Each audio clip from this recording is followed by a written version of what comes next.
నమస్తే, welcome to Nationalist hub. Sri Lanka అధ్యక్ష ఎన్నికల్లో విజయం సాధించిన దిశనాయకే అధ్యక్షుడిగా ప్రమాణ స్వీకారం చేశారు.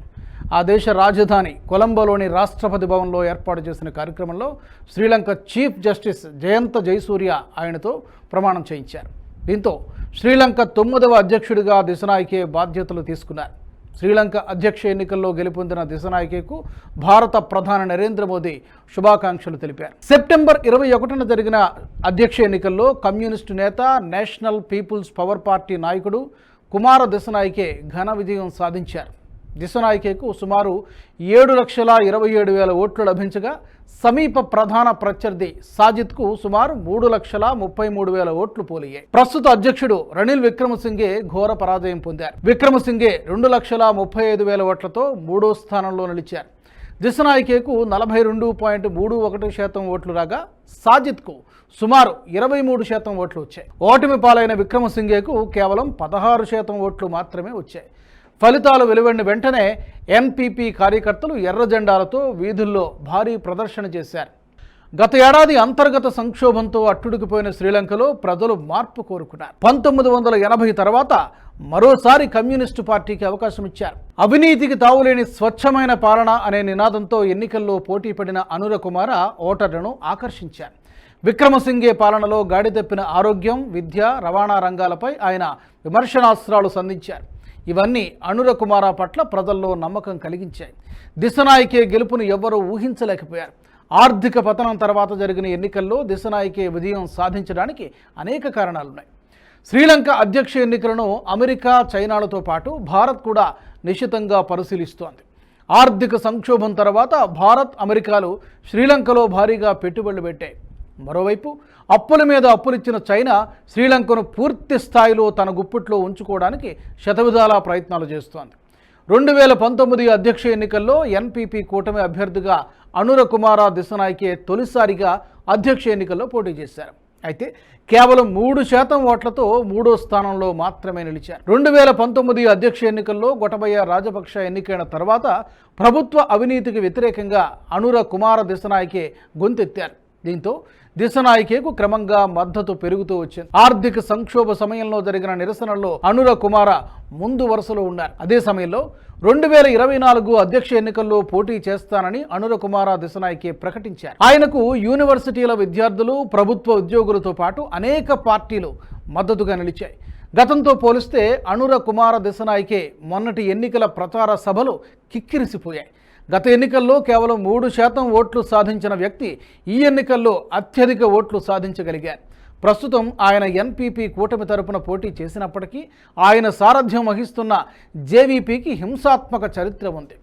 1971లో బండారు నాయకే ప్రభుత్వానికి వ్యతిరేకంగా జేవీపీ చేసిన తిరుగుబాటులో వేలాది మంది చనిపోయారు. 1987-89 మధ్య జరిగిన భారత్, శ్రీలంక శాంతి ఒప్పందాన్ని జేవీపీ వ్యతిరేకించింది. అప్పుడు జరిగిన అల్లర్లలో వేల మంది ప్రాణాలు కోల్పోయారు. ద్వైపాక్షిక సంబంధాల కోణంలో చూస్తే భారత్, చైనా రెండూ శ్రీలంకకు కీలకమే. ఈ రెండు దేశాలు శ్రీలంకకు భారీ మొత్తంలో అప్పులిచ్చాయి.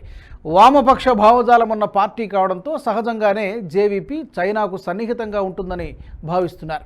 అలాగే ప్రావిన్స్లకు మరిన్ని అధికారాలు ఇవ్వాలని చెప్పే భారత్, శ్రీలంక ఒప్పందాన్ని జేవీపీ ఇప్పటికే వ్యతిరేకిస్తోంది.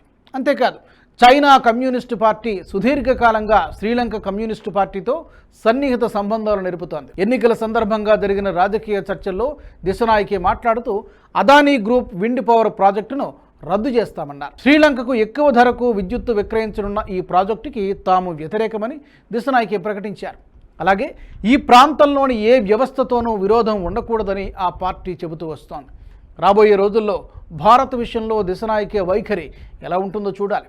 ఇక మరోవైపు దిశనాయకే ఎన్నికపై చైనా నోరు మెదపలేదు. శ్రీలంకకు అత్యధికంగా రుణాలు ఇచ్చిన దేశం చైనా.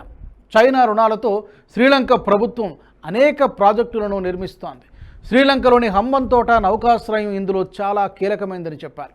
శ్రీలంక ఈ పోర్టును చైనా సహాయంతో నిర్మించింది. అయితే క్షీణిస్తున్న ఆర్థిక పరిస్థితులు, పెరిగిపోతున్న రుణభారం కారణంగా శ్రీలంక ఆ అప్పు తిరిగి తీర్చలేకపోయింది.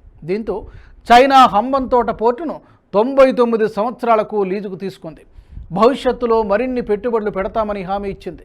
పాశ్చాత్య దేశాలతో పోలిస్తే చైనా అధిక రేటుకు రుణాలు ఇస్తోంది. చైనా రుణ రేటు 4%. ఇది వాణిజ్య మార్కెట్ రేటుకు దగ్గరగా ఉంది. ఈ రేటు ప్రపంచ బ్యాంకు రేటు కంటే 4 రెట్లు ఎక్కువ. చైనా రుణాల చెల్లింపు వ్యవధి తక్కువగా ఇస్తోంది. ఈ వ్యవధి 10 సంవత్సరాల కన్నా తక్కువ ఉంటుంది. కాగా పశ్చిమ దేశాలు అభివృద్ధి చెందుతున్న దేశాలకు రుణాన్ని తిరిగి చెల్లించడానికి 28 సంవత్సరాల వరకు వ్యవధి ఇస్తాయి. 1948లో స్వాతంత్ర్యం పొందిన తర్వాత శ్రీలంక ఎన్నడూ చూడనంత దారుణమైన ఆర్థిక సంక్షోభాన్ని ఎదుర్కొంటోంది. దీని కారణంగా అక్కడ ఆహారం, ఔషధాలు, వంట గ్యాస్, చమురు వంటి అత్యవసర వస్తువుల కొరత తీవ్రంగా ఉంది. 2026 నాటికి శ్రీలంక మొత్తం $25 బిలియన్ రుణాలను చెల్లించాల్సి ఉంటుంది. విదేశీ రుణాలు మొత్తం $51 బిలియన్ చేరింది.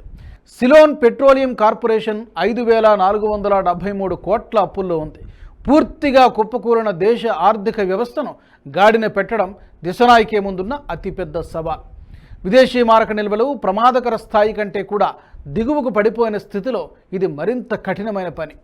భారత్ శ్రీలంక ద్వైపాక్షిక సంబంధాల విషయంలో మన దేశం వ్యూహాత్మకంగా వ్యవహరిస్తోంది.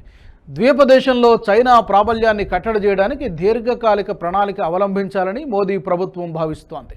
అందుకనుగుణంగా శ్రీలంక విషయంలో భారత విదేశాంగ విధానాన్ని రూపొందించింది. శ్రీలంక విషయంలో భారత్ గతంలో చేసిన చారిత్రాత్మక తప్పిదాలను సమీక్షించిన భారత్ రాబోయే రోజుల్లో మరింత మెరుగైన రీతిలో సంబంధాలు నెరపాలని నిర్ణయం తీసుకుంది. శ్రీలంక కొత్త అధ్యక్షుడు ఎలాంటి వైఖరి అవలంబించినా తొందరపాటుగా వ్యవహరించకూడదని భారత్ అనుకుంటున్నట్టుగా తెలుస్తోంది.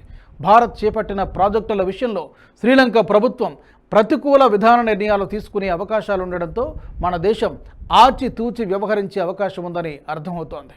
ఈ వీడియో మీకు నచ్చినట్టయితే లైక్ చేయండి, 10 మందికి షేర్ చేయండి. అలాగే కామెంట్ల రూపంలో మీ అభిప్రాయాలను మాతో పంచుకోండి. Nationalist hub group of channels ను సబ్స్క్రైబ్ చేసుకుని తెలుగునాట జాతీయవాద జర్నలిజాన్ని ప్రోత్సహించండి. ఈ వీడియో కింద ఉన్న బెల్ ఐకాన్ పై క్లిక్ చేయడం మర్చిపోవద్దు.